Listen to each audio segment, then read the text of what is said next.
As the new Congress prepares to convene this week, GOP leaders are sending a warning to the White House, promising a vote to repeal the health care law and more oversight over government spending. Congressman Jason Chaffetz is a Republican member of the House Oversight and Government Reform Committee, and Michael Cannon is the Director of Health Policy Studies for the Cato Institute. Michael, we'll start with you. What is the best hope for either a repeal or a reformation or a dilution of Obamacare? Well, I think the best hope is probably going to come through the courts. One federal court has already declared Obamacare's individual mandate unconstitutional, and the court should strike down the rest of the law as a result because it wouldn't have passed without that individual mandate. Now, opponents of repeal have said that it's not going to go anywhere because the Republican House might vote to repeal, but it's going to stop in the Senate, where Democrats will be able to block a repeal effort. But a repeal vote is going to put a lot of Senate Democrats in a very uncomfortable position. They're going to have House members from their own states who are voting to repeal this law. Right. It's very unpopular among the American people, and so their hand is not as strong as they say. You could see some Democrats suffer some political consequences from failing to vote to repeal this law. Congressman Chaffetz, what is the politics of repeal? For example, does the Republican leadership in the House really think that repeal would, even if it passed the Senate, be signed into law by the president? Or do they are they doing this as sort of a symbolic vote so that everybody can get on record as saying this was a mistake last time around, we must undo it? Well, I think repealing Obamacare is a reflection of what the American people want. Nobody understands how it's going to work. Nobody truly understands the true ramification of it. We can't afford it, and we ought to kill it. So I'm proud of the fact that the House Republicans are going to live up to their pledge to America, and repeal it, and do it swiftly, and put the pressure on the Senate to have a vote. All right, but put them on the record. Even if you got the votes in the Senate to repeal it, Congressman Chaffetz, it's unlikely that the president would sign the repeal. So what is, unless you disagree with that, what is the best we can hope for? For example, do the Republicans in the House plan on whittling away at it, not funding this, changing that, finding some things in there to take out that even the president might agree shouldn't be in there? Is there a backup plan?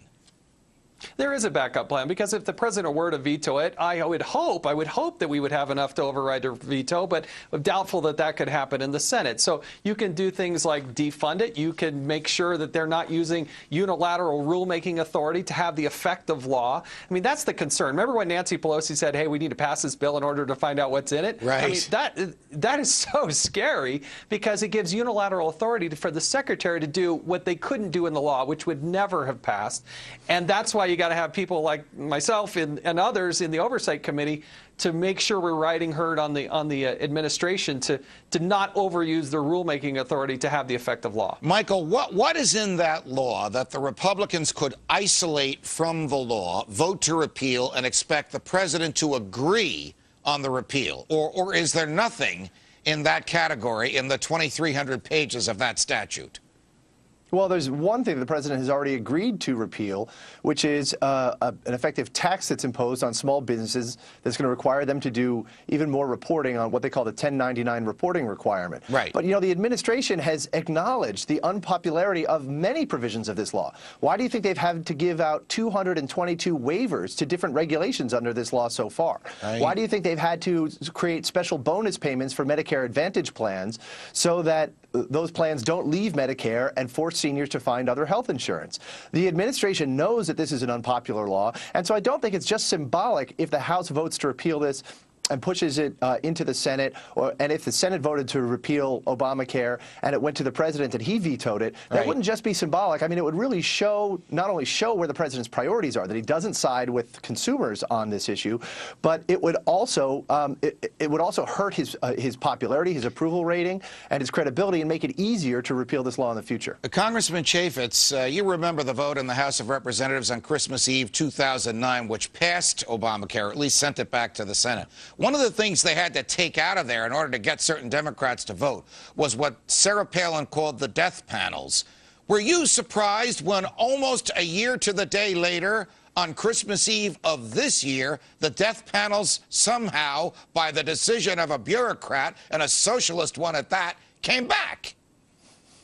Well, I guess with this administration, nothing really surprises me. Unfortunately, the White House has used the tactic of the calendar. They did it with the EPA. They did it with the Department of Interior, trying to do a Western land grab on December 23rd. And now this with the so-called death panels. It's business as usual, but it's not the will of the people, and that's why the Congress has to act. You can't just unilaterally go do things. You know, this is not a kingdom for the president. You've got to actually go through the process of openness, transparency, and go through the House and the Senate. And we got to fight back on this. Before we go, Congressman Chaffetz, just to switch gears a minute. Is the Republican leadership going to hold fast to keeping the debt ceiling where it is now, or are they going to allow the Democrats and the White House to sort of buy them off by putting some Christmas tree ornaments into that legislation? Well, they better darn well not do that. We have got to move towards a balanced budget amendment. We've got to be on a trajectory to actually balance the budget. And we got to start killing things. We got to actually start cutting the spending in Washington, D.C. If it's not coupled with that, there's no way you're going to get the majority of the House Republicans to support raising the debt ceiling. No way. Congressman Jason Chaffetz, Michael Cannon, thanks very much for joining us.